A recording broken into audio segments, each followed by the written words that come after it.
Tel que promis à Brochu TV en fin de semaine, je vous offre maintenant l'entrevue intégrale que nous avons réalisée avec le général Douglas Macgregor et le Major Scott Ritter à Brochu TV le vendredi 16 mai à 19h30.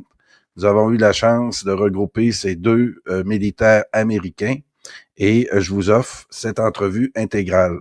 Je tiens à remercier Vincent Hamel et Jean-Marc Drolet pour toute la technique et je remercie Michel Bédard pour la traduction. Alors, merci et bonne écoute.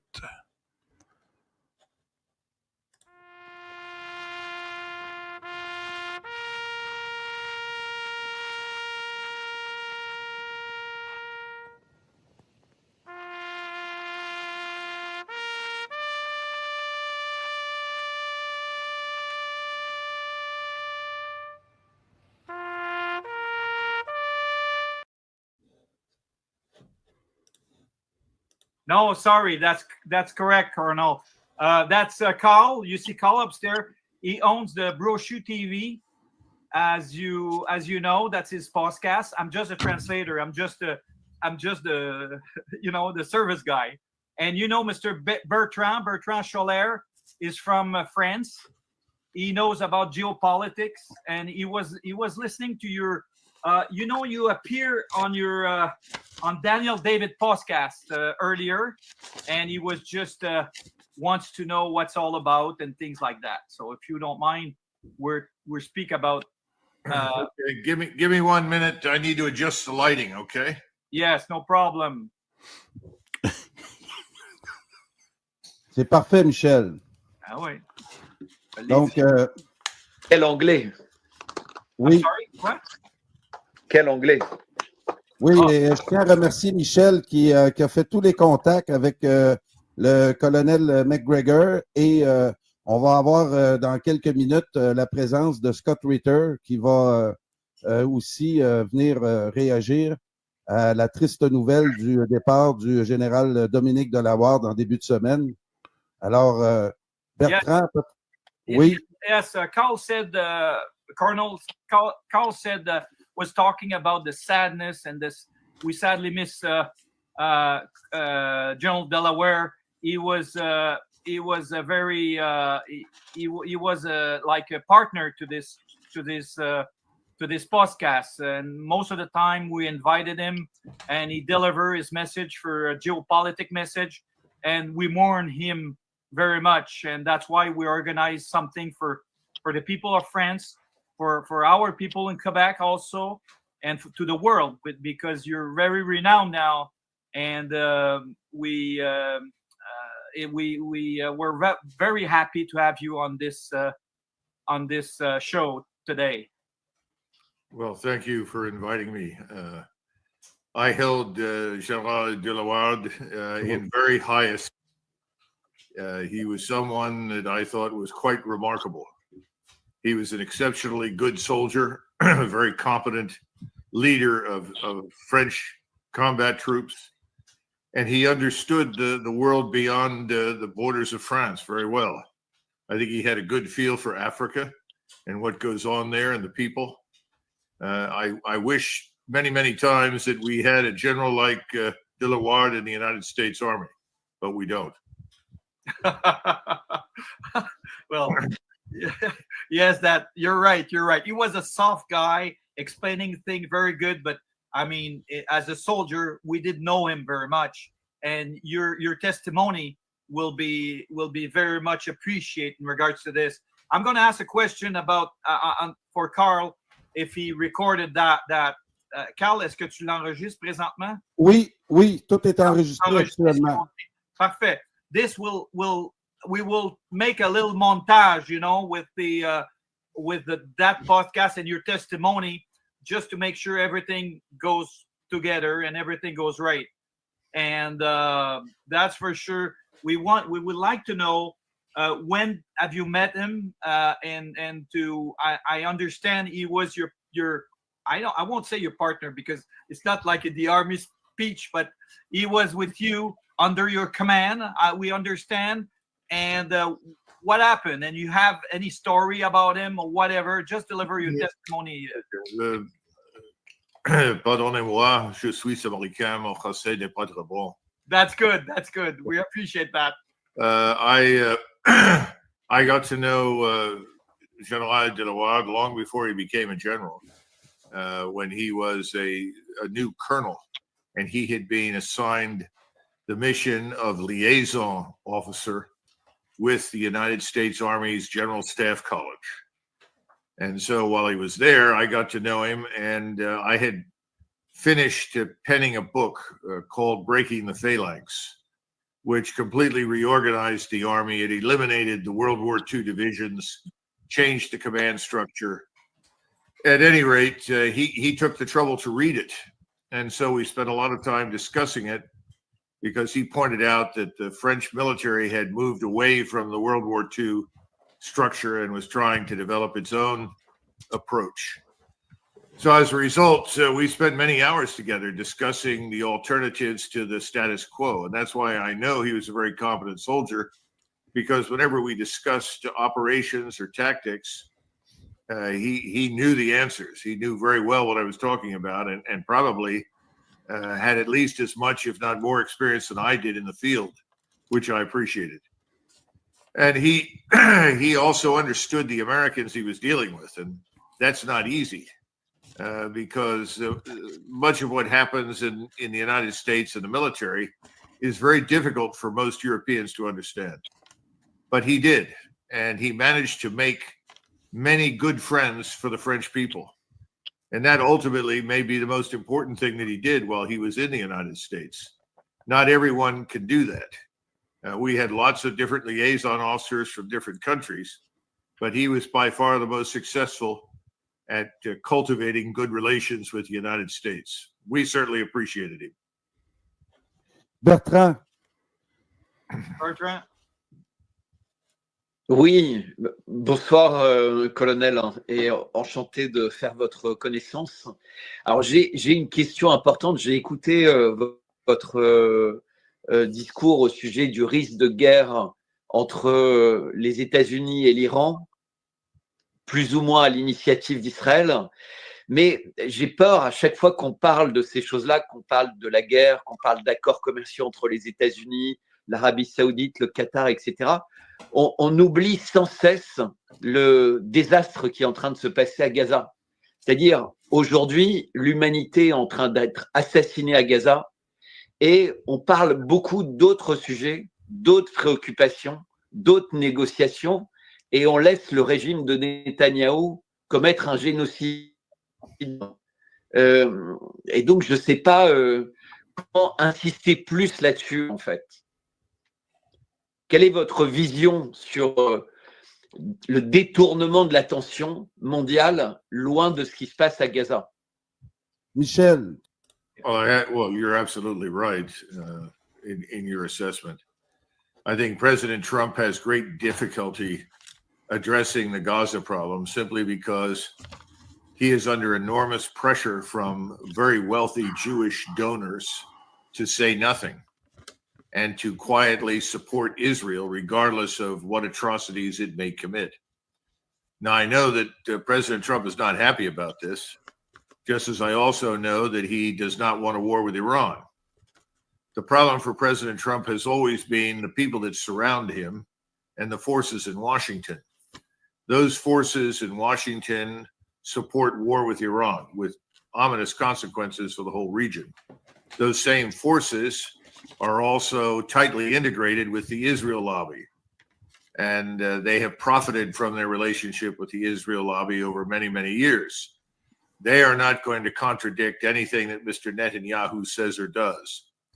So it becomes a question of just how courageous is President Trump? Is he willing to contradict the people that helped buy the White House for him? I don't know. Is he strong enough to resist the tremendous pressure to attack Iran? Again, it's hard for me to gauge that. I know what he thinks. My brief exposure to him taught me that he is absolutely opposed to war and that under any normal circumstances, he would be horrified by what is happening in Gaza. But he's the prisoner of circumstances and forces over which he seems to have little control. So I wish I had a better answer for you. I wish I could give you some hope, but that's where I see it at the moment. That's also my view on it.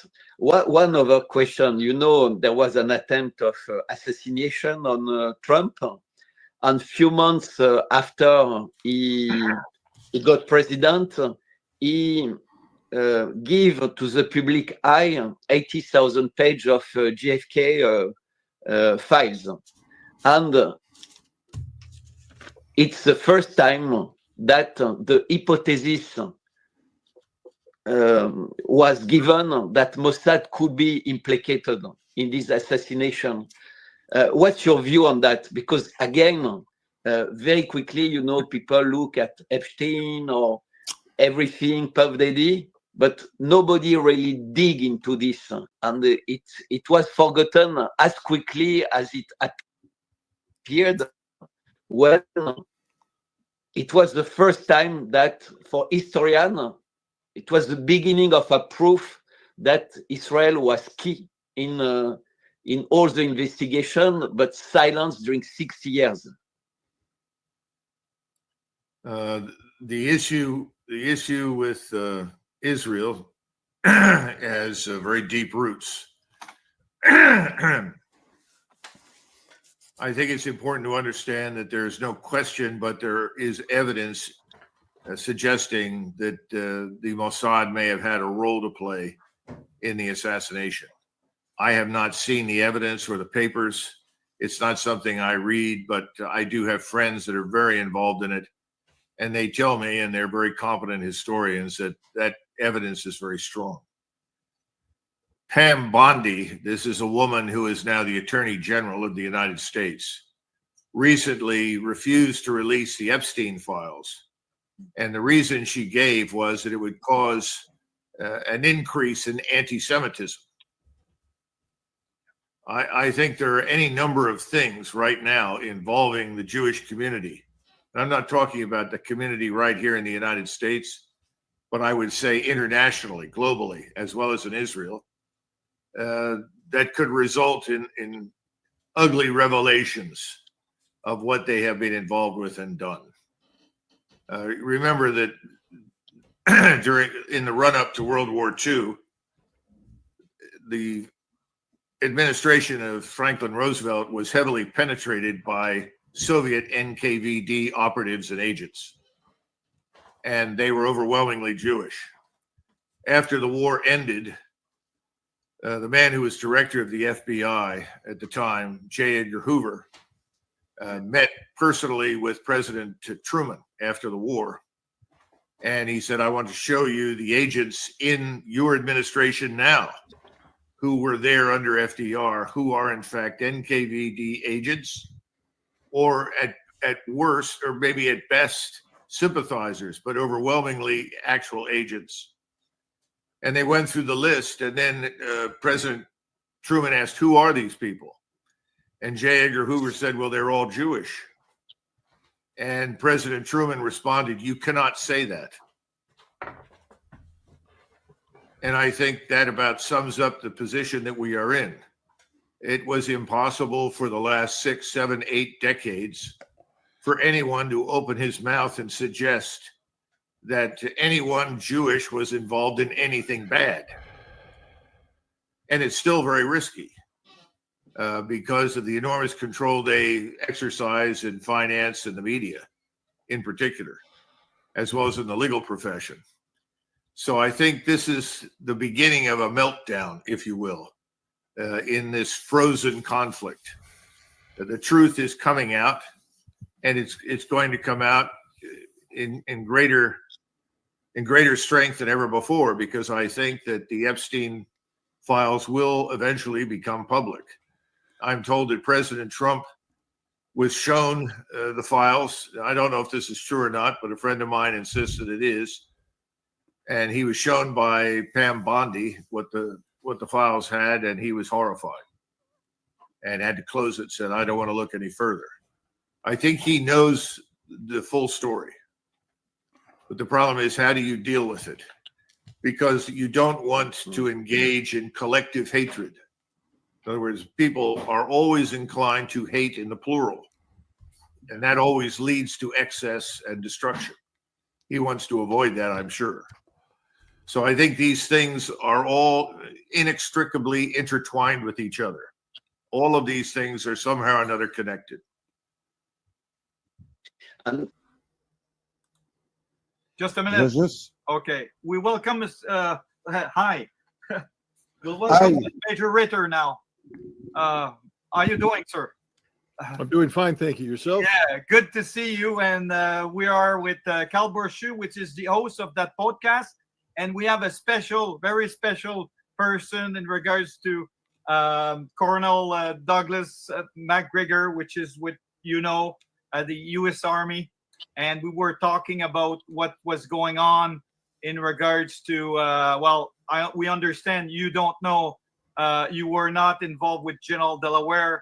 We were speaking about, but Colonel Macgregor was involved with under his command. I think Général Delawarde he knew him very well. So when we mourn Général Delawarde because he was a special. He used to be on our show most of the time, so that's why we organized that. Plus, we have Mr. Bertrand Chaler from France. He's from France. We are from Quebec, Canada, and Bertrand Chaler is from France. And Bertrand Chaler was talking about the video that Colonel Macgregor made on the podcast of Daniel. What is his name again? Davis. Daniel Davis. Yeah, deep dive, and we were concerned about because that was very truthful and that was very strong. I used to say strong words, and was very much appreciate in regards to what the Colonel made, and we were talking about that. So, Michel, juste merci beaucoup à Scott Ritter et au colonel Douglas Macgregor. C'est Brochu TV au Québec qui réunit ces deux Américains pour rendre hommage au général Dominique Delawarde qui nous a quittés en début de semaine. Et on a eu le témoignage du colonel Macgregor. So, Mr. Ritter et Michel, peux-tu juste lui demander qu'est-ce qu'il connaissait du général Delawarde et nous donner son impression sur cette grande perte-là. Scott Ritter et Macgregor sont deux militaires comme le général Delawarde à la retraite qui ont un regard patriotique sur la géopolitique. Et grâce au général Delawarde, j'ai eu la chance de connaître le colonel Douglas Macgregor. Et le général Delawarde m'avait parlé aussi de Scott Ritter, qui était pour lui un modèle qu'il voulait avoir à l'émission avec nous. Donc, pour ça que je voulais faire venir M. Ritter aussi. Donc, juste lui transmettre. Wait, okay. Yes, we're glad to have you, two militaries from United States of America. We're proud of that. And Carl told me that General Delawarde spoke in a good way about Major Ritter and Colonel Macgregor, and he was always be glad. So unfortunately, he quit us last Sunday abruptly. I would say he died from a brain what I can say Aneurysm. Yes. Yeah, I'm sorry to say that. So that's why he passed away, and we were just sad about that. And Carl decided to organize that with all you guys together from military, because he was a military and he has his point of view over the geopolitics and over what was going on. And it's good that you carry on with that with us, and you share and pay tribute with him. So my question would be with with Major Ritter, what do you know about General Delaware, if you know something, because you told me that you were not with him directly. So we would like to know about. Well, first of all, let me pass my condolences.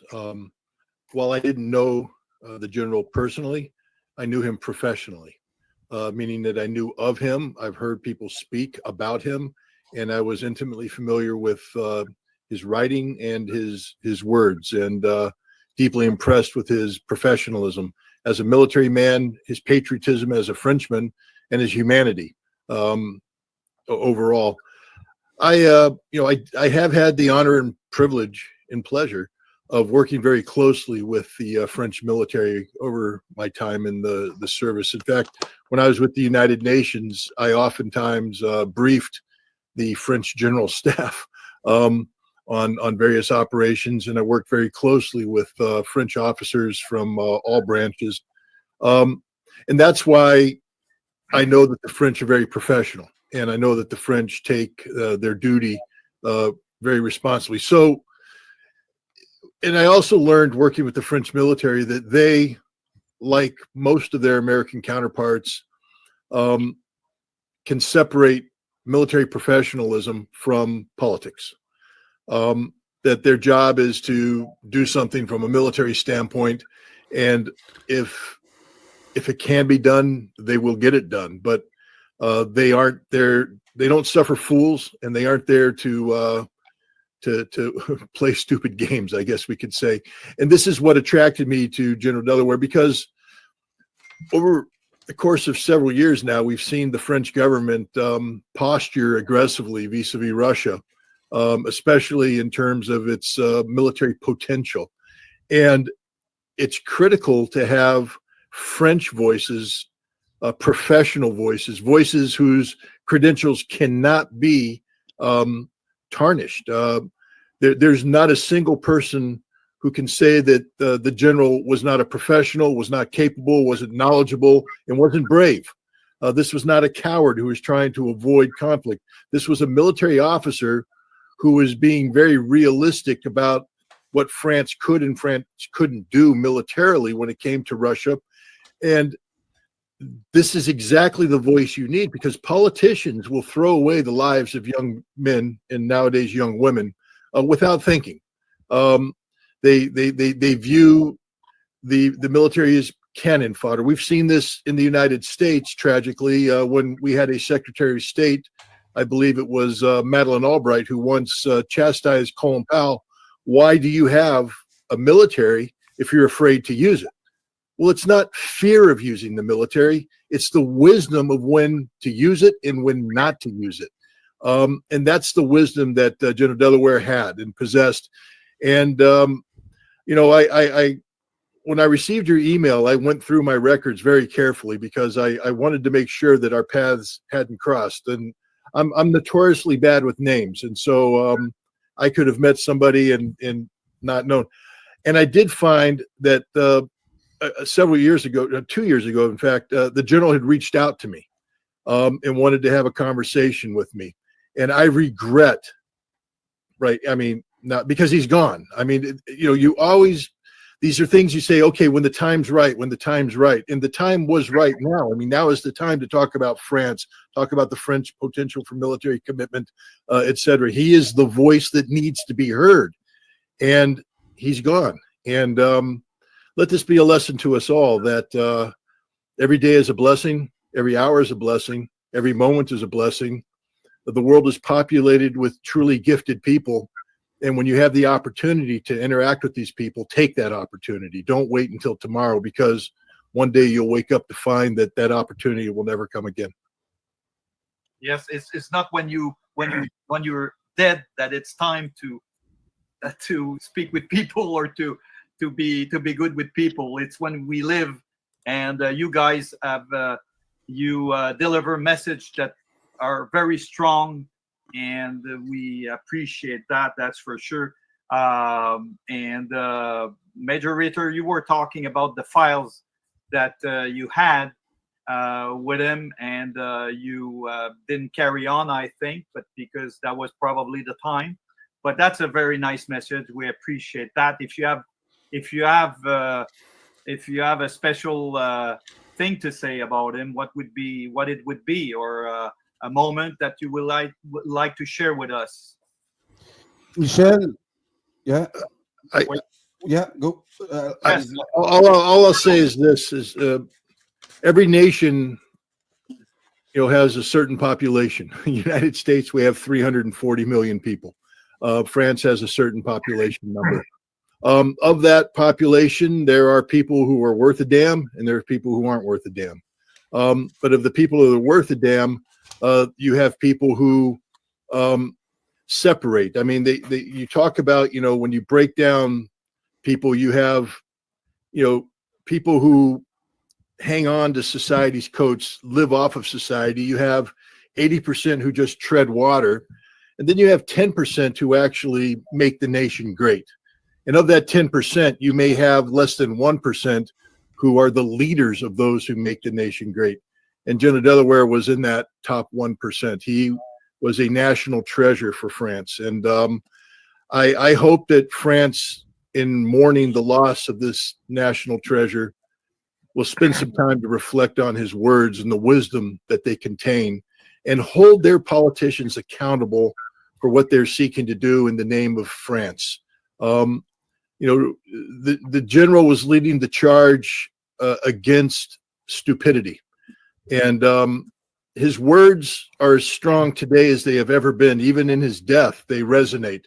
And so it's the duty and responsibility of everybody to, yes, mourn his loss, but make his life live on by bringing his words to the forefront, by using his words to oppose bad policy. So yes, he's gone, but you are a treasure when, there's an old saying that you stick your fist in a bucket of water and you remove the fist, and how big of a hole did you leave?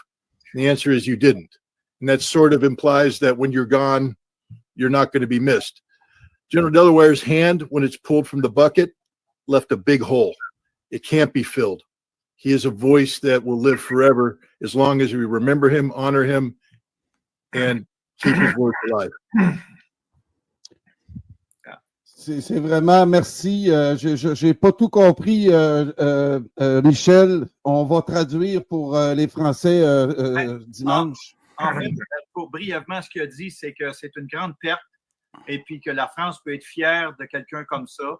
Il va manquer beaucoup à la France. Il va manquer beaucoup au monde, parce qu'il a employé une expression en disant, si on veut savoir si quelqu'un est important, mettez votre poing dans l'eau, puis s'il laisse une trace, ben c'est parce que cette personne-là est importante. Puis il dit que le général, il va laisser des traces. Puis il dit que ça va continuer, parce qu'il y avait un impact qui était fort sur puis des gens comme ça, c'est irremplaçable. Alors, c'est un peu ce qu'il disait le Major Ritter. Maintenant, est-ce que...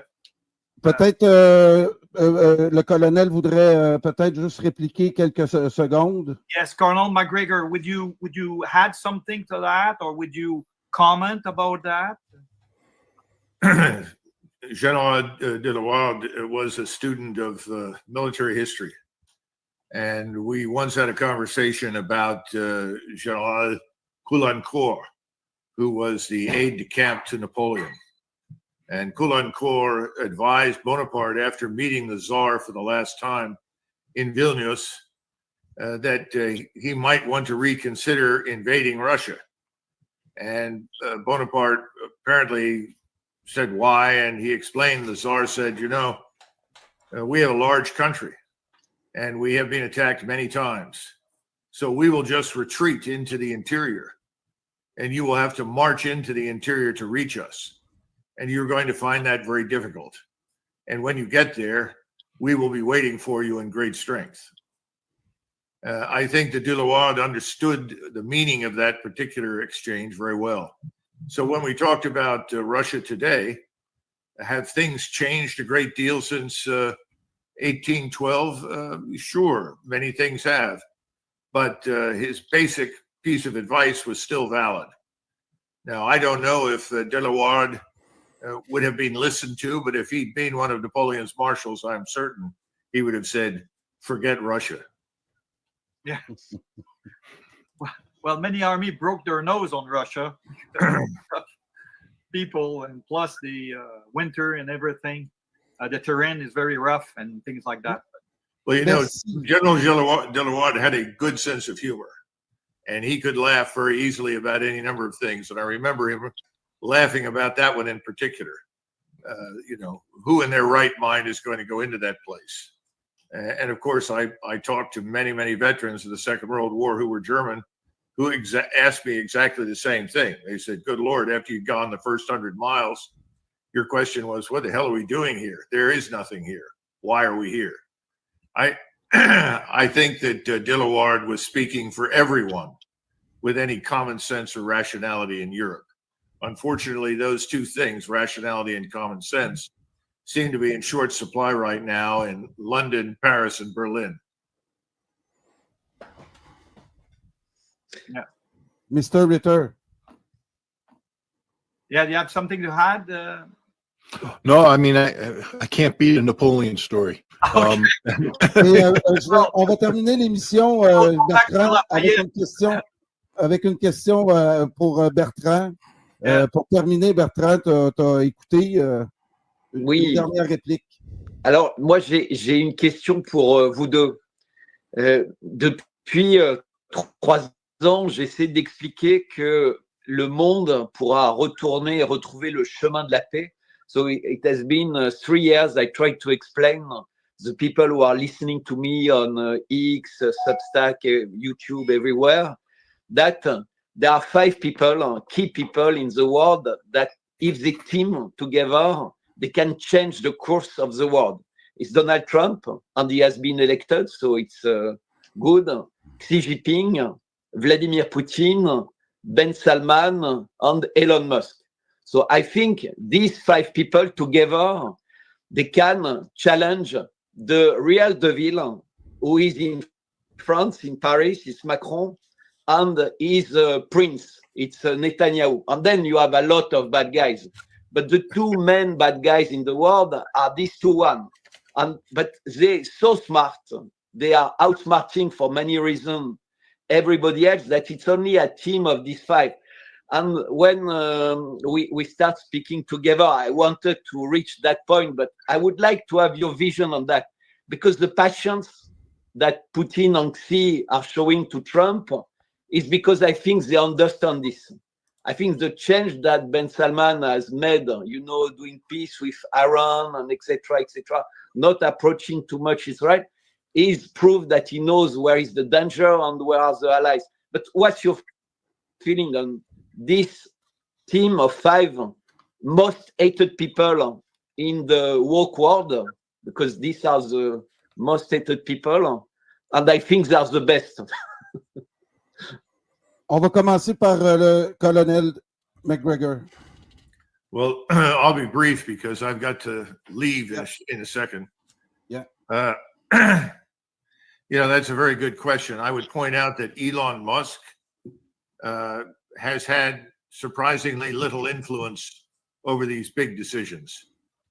He referred to Peter Navarro as retardo in response to Peter Navarro's enthusiasm for the tariff war. I think that's been bungled badly, and we've made more enemies than we've started with.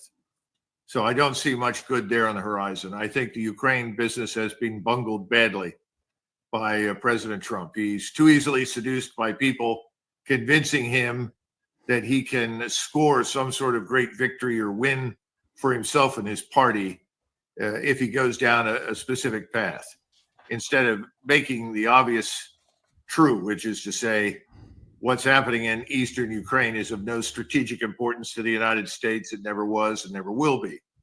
Our interests historically, and I would argue strategically, really begin at the Dnieper River line that has not been crossed. And he could have recognized that. He could have withdrawn our advisors. He could have immediately suspended aid to the Zelensky regime. And he said all the right things. And then within a very short period of time, people managed to turn him around 180 degrees. And he began repeating the same nonsense that Scott and I and others have listened to for months. from the so-called neocons and the war party, which turns out to be the uniparty, as we say, in Washington.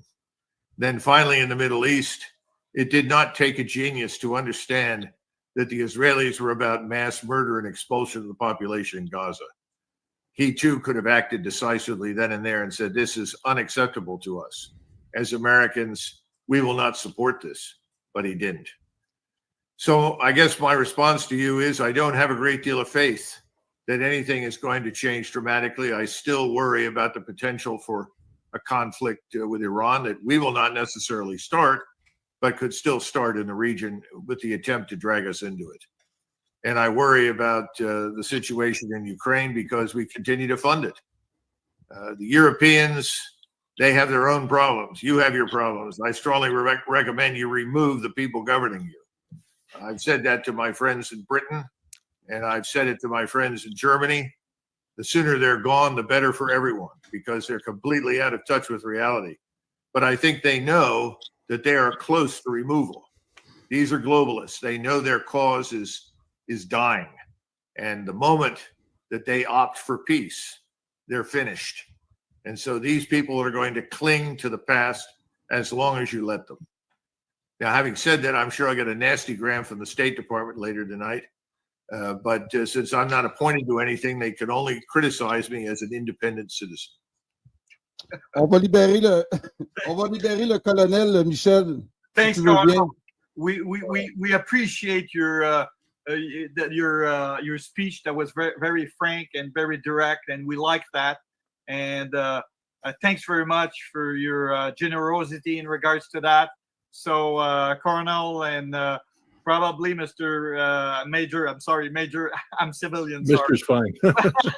I'm civilian. Sorry. On va garder Monsieur Ritter. Okay, we're gonna keep Colonel. Major Ritter for a little while. So that's Bye-bye. what Carl told me. Yes. Okay. He wants an answer from you, Major Ritter. Now, in regards to what we said, and in regards to geopolitics and things like that, because Bertrand is an historian and geopolitician. So, what are your thoughts about all this and what just said Colonel? Yes, Macgregor. Yeah. Well, first of all, I think you're accurate in pointing out the greatness of Xi Jinping, the greatness of Vladimir Putin. These are two men who allow their nations to speak for them, meaning that they serve their nation, they serve their people, and they let the product of their labors define who they are. I would not call either one of them narcissists. I would throw another name in there as well.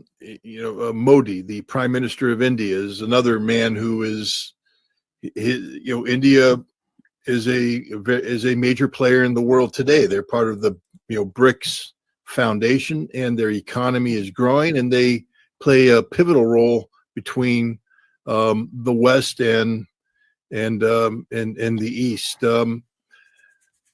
Trump, he leads a great nation. The United States is a great nation. I don't know if Trump can be called a great leader, though, because Trump isn't about promoting America. Trump's about promoting Trump. And there's a difference between the two men. I take a look at what he's done in the Middle East, and I don't see an American leader imprinting an American vision on the region. I see a narcissist being led around by people who play to him, make him feel great. I see a man who is more about transactional policy than he is about strategic thinking, succumbing to the allure of short-term economic headlines, because many of the economic deals that he signed or agreed, there's a lot of details. The devil is in the details, and these deals have not been manifested. So I hesitate to sit there and say Donald Trump accomplished A, B, C, D, and E. I see Donald Trump shook a lot of hands, got a $400 million airplane, got a bunch of women to wave their hair at him, and got his ego stroked. And and that's it. I don't see any major accomplishments. You know, China went there and solved the problem of potential war between Iran and Saudi Arabia, rapprochement, a major diplomatic coup. What did Trump do? He has the chance to make peace with Iran, and he throws it away every time he opens his mouth. He doesn't know how to succeed, because for him, success isn't the success of the plan, it's how the plan makes him look. And if Donald Trump can't look like he's the hero, the knight in shining armor, look at how he embarrassed the United States when he talks about the Second World War. And I say he embarrassed us because we should be proud of our history. I'm proud of our history. I'm proud of everything my relatives did during the Second World War. But I will never pretend that we won that war by ourselves. I will never pretend that the 27 million who perished in the Soviet Union didn't play a major role in achieving this victory. Donald Trump can't handle that. He can't handle the fact that Vladimir Putin had a Victory Day celebration with a major parade that had, you know, people loving Russia. This parade wasn't about Vladimir Putin. This parade was about Russia. Trump doesn't understand that. Now Trump wants a parade about him. He wants an American parade for him. Donald Trump's not a great man. Donald Trump leads a great nation, and sometimes that means he's capable of doing great things. But I'm very concerned that Donald Trump seeks only to please Donald Trump. And oftentimes that can put us in a collision course with problems that we shouldn't be. This Ukraine conflict should have been solved a long time ago, could have been solved a long time ago. But Donald Trump needs all the credit. And, you know, that's not how reality works. The Iran crisis could have been solved a long time ago, but Donald Trump needs all the credit. We could have solved the Gaza problem a long time ago, but Donald Trump needs all the credit. And the world doesn't work that way to give him the credit. There's reality at play. And when Donald Trump confronts reality, he tends to pull back and starts to speak critical of the other players and the other actors and the other actions. So I don't put Donald Trump in that pantheon of great people, and I don't see Donald Trump positioned to do great things. I thought he could. I gave him 100 days to prove his worth. But if you grade him after the 100 days, he hasn't accomplished anything of note. He's only gotten us in more trouble, and he's failed to solve problems while creating new problems. And on that note, I too have to unfortunately leave. Thank you very much, Mr. Ritter. Major Ritter. Vas-y, Michel. Oui, Un grand privilège. Je finis là-dessus. Il faut que je te fasse.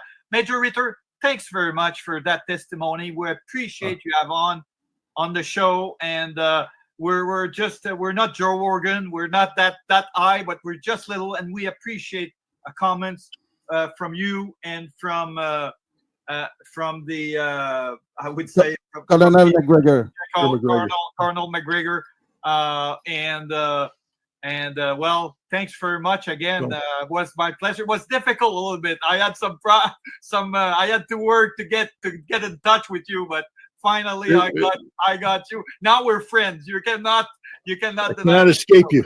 And Carl was very much Bertrand Chalet from France, directly from France. So well, merci beaucoup and Darian. Okay, thanks guys. Okay. Bye-bye.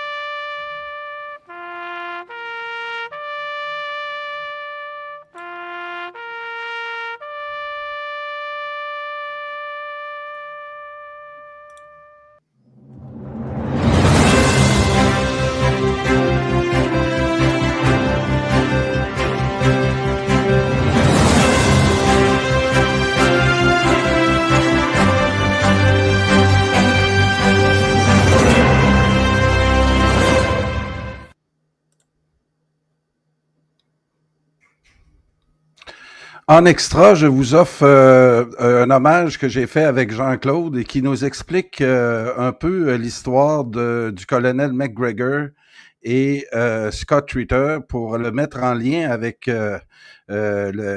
la collaboration que le général avait avec ces deux personnes. Donc, je vous offre ça en extra, tout le monde.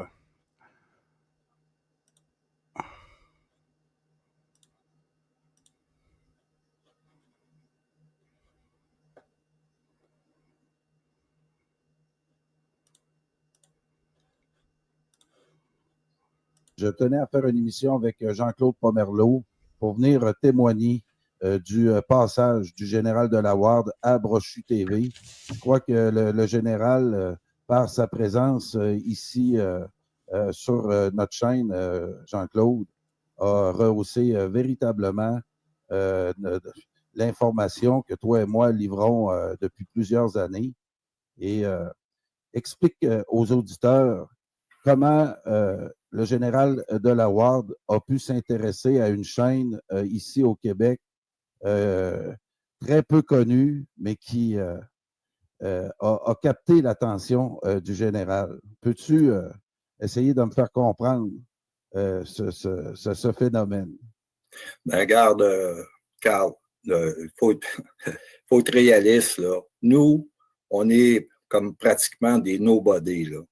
Et puis, le général, s'il vient vers toi, c'est parce que il y a un message à livrer et que pour ces gens-là, parce que tu as eu des hommages de Scott Ritter, de Doug Macgregor, qui sont des très hautes pointures, là, OK, dans la formation militaire, dans l'expertise, dans le regard, dans la vérité du regard qu'ils portent sur une situation. Et puis, c'est comme une confrérie, ces militaires-là, hein, parce que eux, ils se sont pas, disons, réfugiés dans l'indifférence alors qu'ils voient des choses très graves se dérouler. Et donc, c'est une question d'honneur et puis de patriotisme. Et maintenant, nous autres, on est des nobody, mais ces gens-là cherchent à rejoindre le plus grand public possible pour livrer un message qui est très important, c'est-à-dire, et ça nous ramène à notre ligne au départ, ça fait peut-être 2-3 ans avec le conflit ukrainien, ce qu'on disait, c'est que il faut, pour la voie de passage pour mener à la fin de la tragédie, puis ça, c'en est une en Ukraine, il y en a d'autres ailleurs, c'est écarter la propagande que les médias de masse nous vendent, liés à des politiciens qui se sont coupés de l'intérêt qu'ils peuvent avoir pour leur nation et qui sont dans des jeux troubles, puis qui répondent à des réseaux de pouvoir obscurs, etc. Donc, une parole de réalité. Qui nous l'amène? Ces gens-là, c'est Delawarde avec d'autres comme lui. C'est une confrérie qu'eux autres, ils se disent, regarde, on a l'expertise, on a l'intelligence du regard sur ces situations-là, on va vous dire c'est quoi la réalité. Et pour ça, c'est évident qu'on ne les verra pas sur les plateaux avec les généraux d'opérette. Okay, les autres, là, sont dans la marge. Et puis, il y a des chaînes sur Internet. Et partout où eux voient des gens qui s'interrogent honnêtement sur la situation pour comprendre la réalité, parce que c'est par là que ça passe, la fin des tragédies passe par là. À partir du moment où chacun des acteurs est dans la réalité, à ce moment-là, bon, ben là, il y a une solution possible, là, tu sais. Et puis donc, si depuis 3 ans, sur les grands médias, on avait eu ces gens-là, pas les généraux d'opérette, mais ces gens-là pour venir dire aux populations, voici la réalité, comment le conflit, c'est quoi la source du conflit en Ukraine, c'est quoi le vrai conflit au Moyen-Orient. Là, il y aurait une opinion publique, tu sais, de dire qui ferait que ça conduirait à un apaisement de situation. Ça, c'est sûr. Alors donc, ils sont pris, marginalisés, alors que les médias de masse nous vendent une propagande, une représentation faussaire de situation qui contribuent à approfondir ces tragédies-là. Fait que l'enjeu là de cette lutte-là que eux mènent, là, le général Delawarde, Scott Ritter, etc., c'est critique là, dans l'époque où ce qu'on vit. Là. Okay? C'est critique. Et donc, eux, quand entre autres, j'entendais, regarde, on va les passer, les témoignages sur oui, mais Scott. Oui, juste avant, on va terminer avec Scott Ritter et le colonel Macgregor, mais j'aimerais t'entendre sur une chose que tu m'as parlé et qui est important que tu mentionnes. Le général Delawarde, souvent quand on fait des entrevues, on sent une certaine distance avec des gens qui ont mené de grandes fonctions. Et moi, et toi aussi, tu as été témoin de ça. On y a parlé souvent en privé, toi et moi. Et c'est une chose que tu voulais faire remarquer. Une des particularités du général, c'est qu'on ne sentait pas cette distance-là avec lui. Peux-tu approfondir cette pensée-là, s'il vous plaît? Ben oui, parce que, écoute, lui, il a un parcours, là, puis bon, c'est très bien documenté un peu partout pour les hommages, là, puis il y en a qui le font très bien, mais c'est déjà l'idée que nous, on puisse s'asseoir avec un général à une table pour partager un simple repas, puis discuter comme si c'était un vieil ami, puis il n'y avait pas... Alors donc, pourquoi... ce que ça dénote, ce que ça montre, c'est qu'il y a une valeur humaine chez lui. Et donc, il n'y a pas de hiérarchie, là, et puis il est réceptif si toi, tu es là pour essayer honnêtement de comprendre une situation. Là, tu deviens comme un camarade, là, tu comprends? T'es à ce même niveau-là, et puis quand on était à ce repas-là, puis que là, tu l'écoutes, là, parce que là, il rentre dans des discussions un peu plus privées, etc. Là. C'est un privilège. Tu comprends? Qu'on ne pouvait même pas imaginer que nous, les deux, nobody, on pourrait être là à ce moment-là. Et c'était possible parce que c'est ces valeurs humaines à lui qui permettaient ce passage-là. C'est ça la réalité. Et ça, c'est une intelligence, je pourrais dire, c'est l'intelligence du cœur. Tu comprends? Une compréhension du monde. Et dans ce fameux dîner-là, il nous racontait une chose sur dans le cadre de ses missions à l'international, tout ça, puis il passait en revue différentes armées à différents endroits.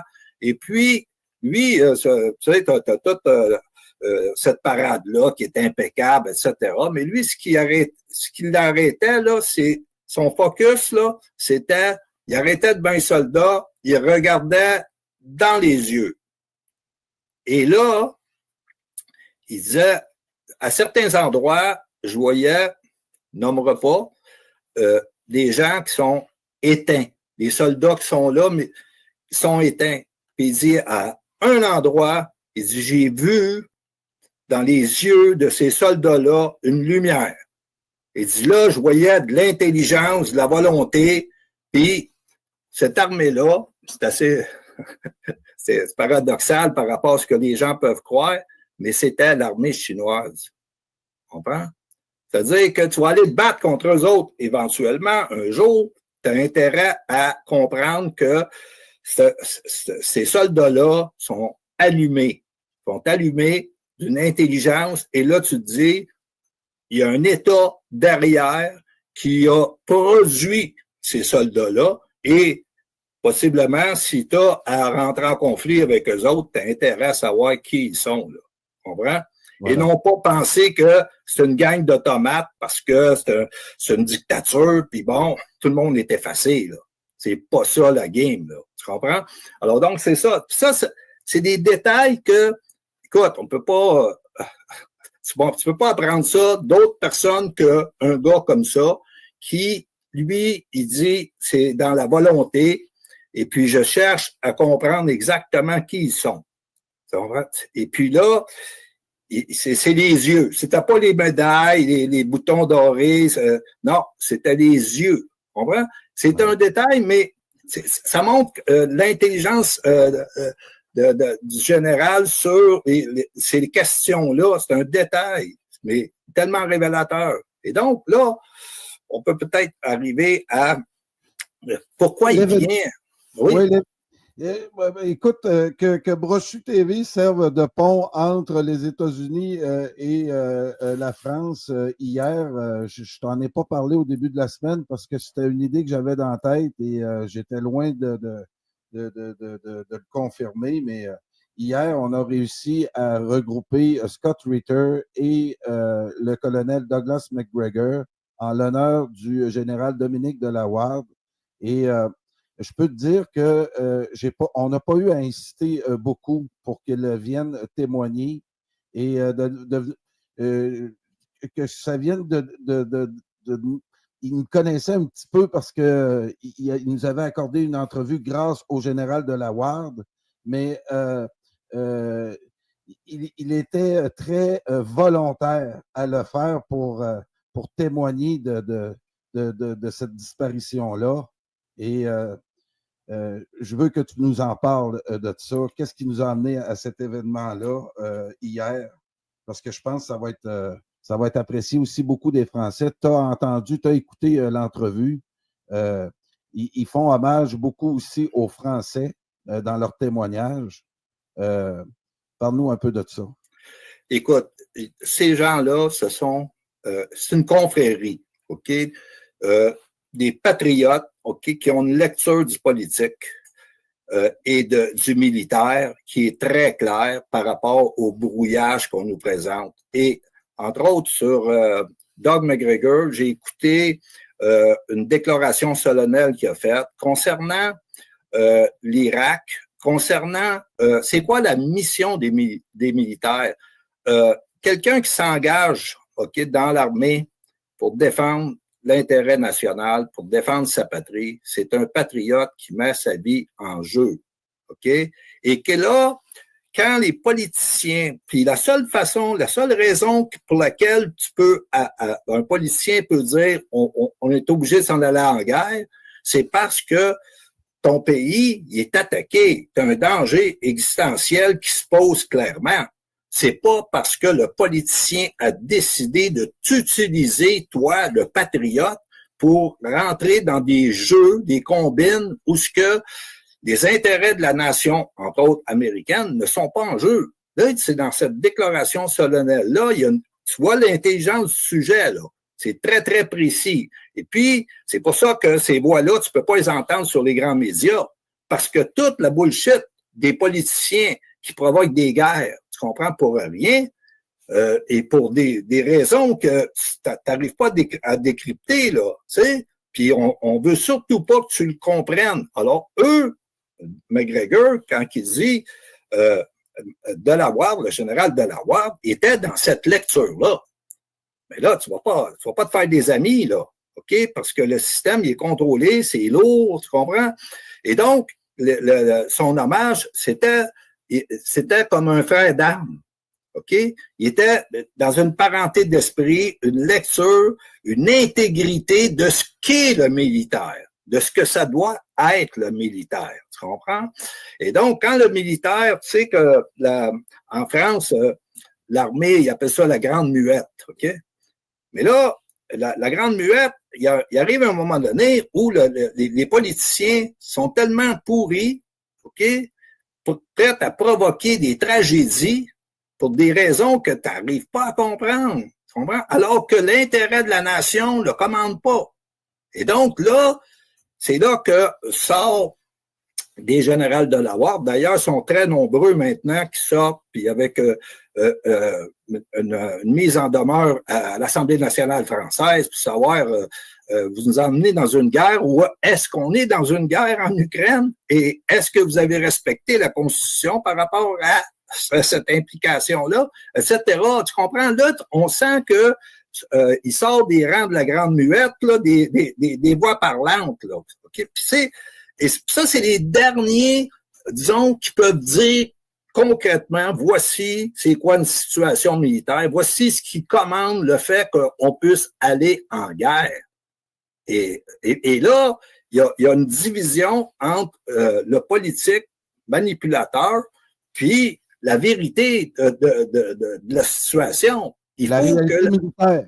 C'est ça. Et la question, c'est que ces gens-là sont marginalisés. OK? Et donc, d'où l'importance que, peu importe les chaînes où ce qu'il y a une bougie d'allumée pour faire un peu de lumière, comme Brochu TV, ben, eux autres, ils voient dans... C'est pour ça qu'il n'y a pas de distance. On parlait de la distance là, par rapport à ces gens-là. Ils ont un CV imposant. Puis là, ils parlent avec le fer-blancier, travailleur du bâtiment, Brochu. Tu sais, oui. Tu comprends? Parce qu'ils veulent rejoindre des millions de brochus pour dire, écoutez, il faut qu'on puisse comprendre cette situation-là et arrêter de se faire manipuler par des politiciens qui nous emmènent ils nourrissent une tragédie puis ils voudraient en avoir une de plus grande amplitude, que ce soit en Ukraine, que ce soit au Moyen-Orient. OK? Et donc, ces militaires-là qui sont à la retraite, ils sont en mission. Ils sont en mission et puis ils se reconnaissent entre eux. Parce qu'on a Macgregor, et là, on va arriver avec Scott Ritter. OK? Ouais. Maintenant, Macgregor. Tu viens de nous parler de Macgregor. Est-ce que tu voulais qu'on passe ce podcast-là, juste une petite partie? Peux-tu expliquer, là, Davis, qu'est-ce qu'il a affirmé là, avec Macgregor aujourd'hui? Puis ensuite, on va aller à Scott Ritter. Si tu le veux bien. Lui, il a été pressenti, OK, par Tulsi Gabbard pour être celui qui fait le résumé de situation dans une page qui est mise sur le bureau du président à chaque matin, et ce qu'il appelle le one-pager, OK, de cette rep. Donc, lui, c'est un patriote pareil comme Macgregor. Okay? Il y a une confrérie, faut comprendre ça. Et là, Macgregor, quand il fait sa déclaration solennelle, c'est très, très précis que ce qu'il fait. C'est d'une grande intégrité, là, puis intelligence, et il n'y a pas de diffusion. Il n'y a pas, tu comprends, tu n'auras pas d'écho dans les grands médias, on le sait. Alors lui, il dit, je vais faire écho à ça, faire une analyse. Et donc, il présente cette la partie qui est très importante pour la suite, là, c'est que Macgregor parle de l'Irak. Il dit l'Irak, c'est un exemple là, de politicien pourri à l'os, prêt à envoyer des gens à la mort sur un mensonge clair, précis. Alors donc, il dit, Macgregor, il dit, il y a minimum 4000 soldats américains qui meurent sur ce mensonge-là, à part des blessés, à part des traumatisés. Ça a coûté 2000 milliards qui auraient pu servir à autre chose aux États-Unis. En aucun cas, ça sert les intérêts de la nation. Et le soldat qui s'est enrôlé, lui, pour défendre sa patrie, et puis qui est prêt à mettre sa vie en jeu, OK, il l'a pas fait pour ça. Le politicien le trahit. OK, donc, cette déclaration solennelle-là du colonel Macgregor, lui, colonel Davis, il dit, il n'y a pas de diffusion. Il n'y a pas d'écho. Tu comprends? Oui, et voilà notre fonction. Voilà on doit partager, on doit faire connaître ce message-là. On écoute ça quelques minutes parce que c'est très révélateur. Americans, 34 years ago, it was my honor and privilege to lead American soldiers to victory in battle, to witness the courage and valor of American soldiers at a time and a place when death was all around us. Fortunately, we sustained very few casualties. However, in the years that followed, I watched many of the soldiers I served with pass on, not on foreign battlefields, but on American soil, frequently forgotten by the nation they served. In one case, a major who served with me as a lieutenant in 1993 committed suicide. The memories of the friends he lost in Iraq during a pointless, self-defeating occupation after 2003 were more than he could bear.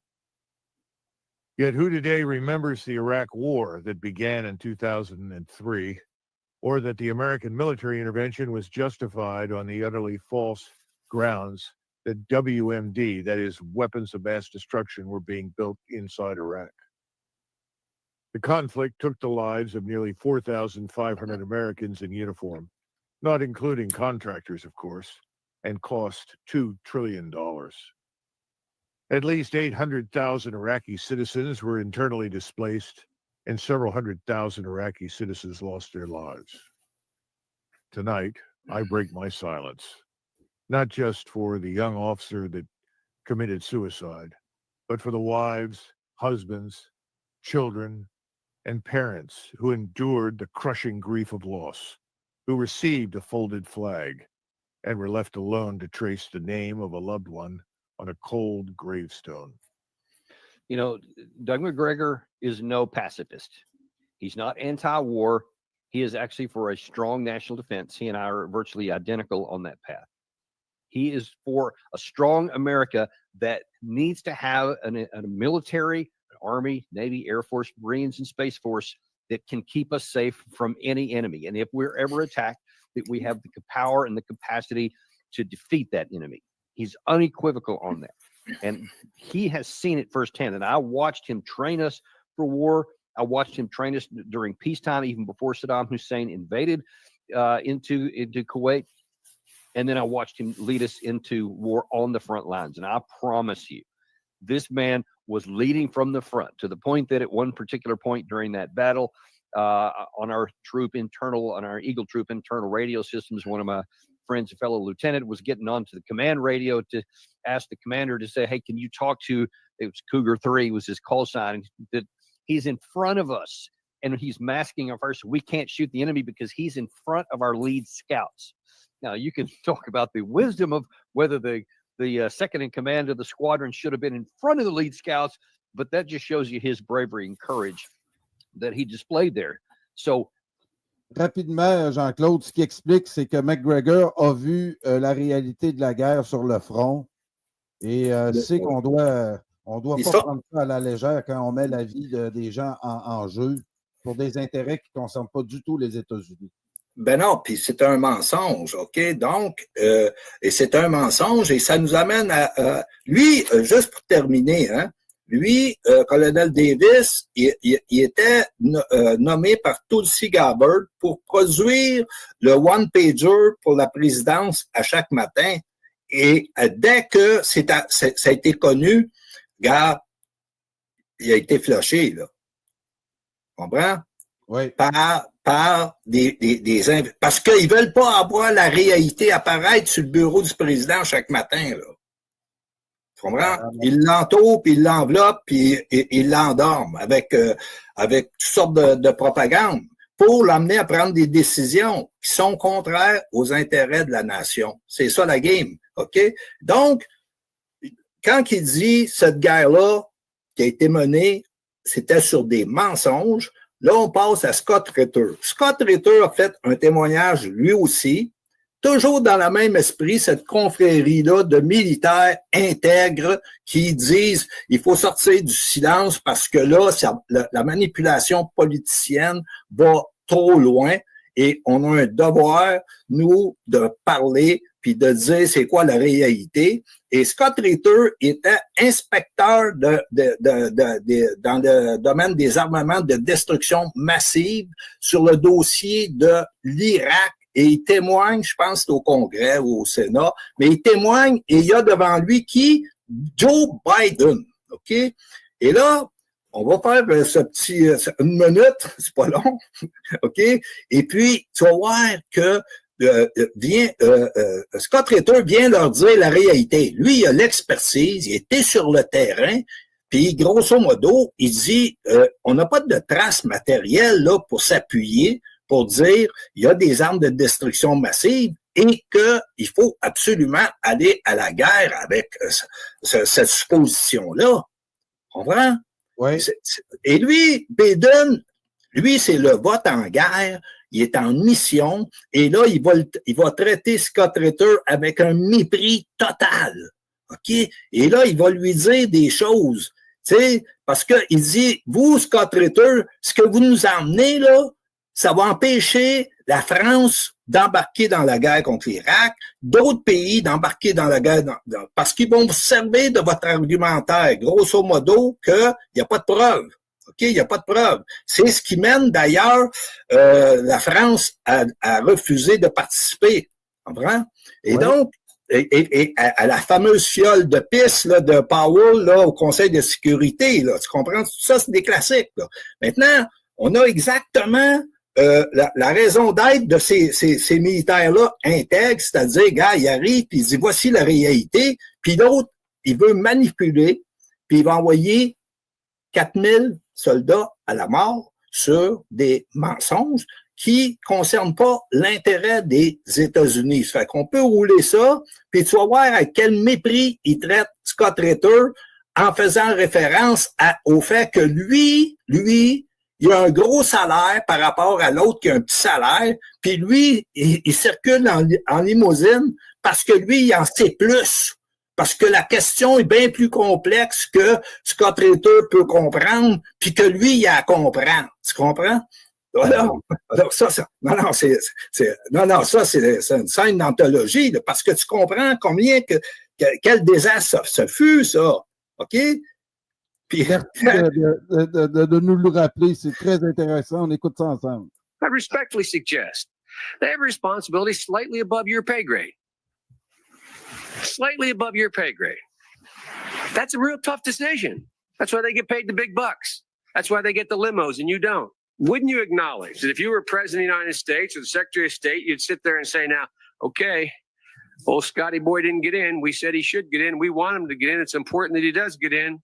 They're not going to let him in. So what are we going to do now? We know that France and Russia aren't going to be with us. We're quite confident China's not. We've already run those traps. They're not there. We're not sure where the United States Senate is, but have at it, boys. Go get them. And by the way, Scott and the boys say air power is not enough. Like I said, they get paid more than you. Their job's a hell of a lot more complicated than yours. They may have made the wrong decision, and you brought it to light. We should address it. We should say straight up where we are, and we should do it. And for that, I thank you. But it's above your pay grade. il regarde un politicien de merde qui va envoyer du monde à la mort sur de la bullshit. Dans son regard, là. OK? L'histoire lui donne raison. Mais quand Biden dit « Moi, j'ai une plus grosse paye que toi, je circule en limousine, puis toi, t'en as pas. » Puis tu comprends-tu? Ouais. T'as toute la scène au complet, là, et la raison d'être pourquoi ces gens-là, comme Scott Ritter, Doug Macgregor et d'autres, OK, sortent pour dire, regarde, on va vous dire la réalité, et pourquoi que tu verras jamais dans les grands médias, sauf s'ils évoquent leur nom, ils vont dire, c'est des complotistes. Tu comprends? Exactement. C'est ça. Et donc, maintenant, tu sais, pourquoi cette guerre en Irak-là? Parce que c'est pas la seule. C'est pas la seule. Il y a une série de pays au Moyen-Orient qui ont été détruits, OK, toujours avec la même bullshit, OK, entraînant des désastres, des tragédies pour des centaines et des centaines de millions, de milliers de personnes qui meurent, des pays détruits, des populations qui sont jetées sur les routes de l'exil et qui mènent à la noyade migratoire en Europe, etc. Les conséquences, tu comprends? Les conséquences. Mais là, on est avec Wesley Clark. On est avec Wesley Clark. Wesley Clark, je veux juste préciser, en 2002, suite à l'attaque sur les taux, lui, il était au Pentagone, tout ça. Et là, on lui dit, viens ici, on va te montrer quelque chose. Là, on va attaquer l'Irak. L'Irak, il dit, c'est quoi le rapport avec l'attaque des taux, tu comprends? Il dit, non. Il dit, non seulement ça. Là, ils sortent un papier, et ils disent, en 5 ans, on va attaquer 7 pays. 7 pays. Et le dernier, ça va être l'Iran. Alors, le dernier, ça va être l'Iran. Comprends? Et là, on va l'écouter pendant une minute, il va nous dire ça. Lui, c'est un général 4 étoiles. Il dit ça en 2007. Là, il est son et image. On n'invente rien. Comprends? On écoute ça. I just got this down from upstairs, meaning the Secretary of Defense's office today, and he said, This is a memo that describes how we're going to take out 7 countries in 5 years, starting with Iraq and then Syria, Lebanon, Libya, Somalia, Sudan, and finishing off Iran. I said, is it classified? He said, yes, sir. I said, well, don't show it to me. If you were Iran, you'd probably believe that you were mostly already at war with the United States anyway, since we've asserted that their government needs regime change. So, and we've asked Congress to appropriate $75 million to do it, and we are supporting terrorist groups, apparently, who are infiltrating and blowing up things inside Iran. And if we're not doing it, let's put it this way, we're probably cognizant of it and encouraging it. So it's not surprising that we're moving to a point of confrontation and crisis with Iran. Ouais, on peut couper celle-là, ouais. Ouais. OK, donc tu vois que il y a le politique à Washington sont dans une vision du monde. Et tu te demandes, c'est quoi l'intérêt de la nation américaine d'aller détruire ces pays-là? Là? Tu sais? Puis mettre tes soldats sur la ligne, tu sais, puis subir des pertes, c'est grave, là. Tu comprends? T'envoies quelqu'un à la mort pour exactement quoi? C'est quoi la raison, là? Tu sais? Puis là, tu t'écoutes Wesley Lecter, tu te dis, voyons, ce pays, ils l'ont fait. C'est pas, tu comprends ça? Ça, c'est une captation de 2007. Mais ils l'ont fait, tu comprends? Et là, donc, c'est d'où l'importance d'avoir des gens comme Général Delawarde, tu sais, Macgregor, Ritter, parce qu'ils vont te dire, c'est quoi l'histoire là d'attaquer l'Iran? C'est quoi le prix à payer? Là? Quel est notre intérêt? Qui influence les décisions politiques à Washington? Qui? Hein? Fait que ça nous amène au qui, la fameuse scène d'anthologie de Général Delawarde. Oui. C'est ça l'affaire. OK? Donc, il y a des influences à l'intérieur des pouvoirs politiques, puis on le voit en Europe, là. On le voit en Europe. Les autres, ils sont par rapport au dossier ukrainien. Ouais? Et on est là avec ces soldats-là qui demeurent des soldats intègres, tu comprends?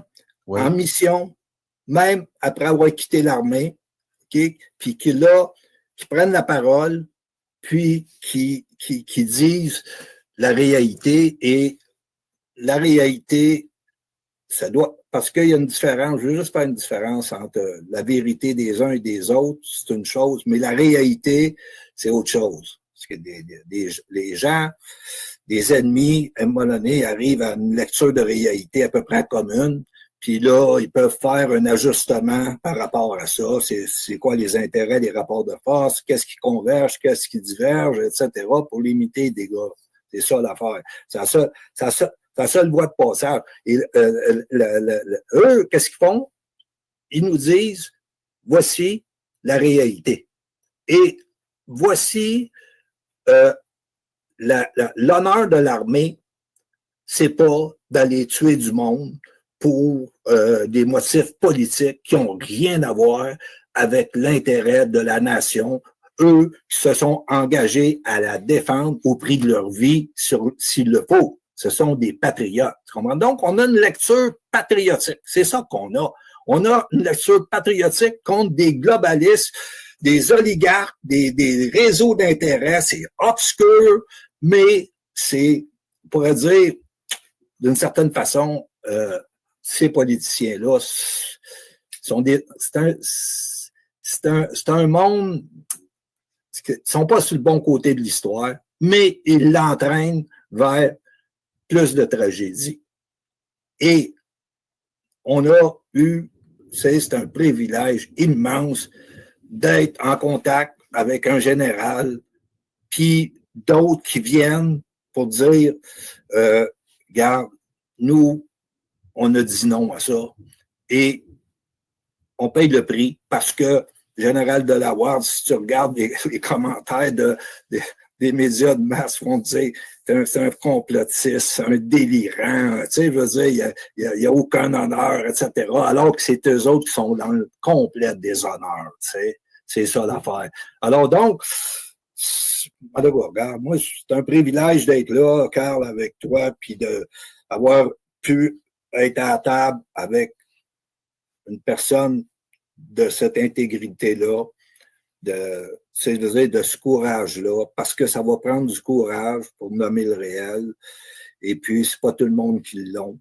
Et puis, il y a Scott Ritter qui disait, dans une population, tu sais, dans le témoignage qu'il rend, il dit, gars, t'en as un petit nombre qui ont le courage puis la vision. Puis il dit, il y en a un plus petit nombre encore, tu comprends, qui, eux autres, sont d'une stature.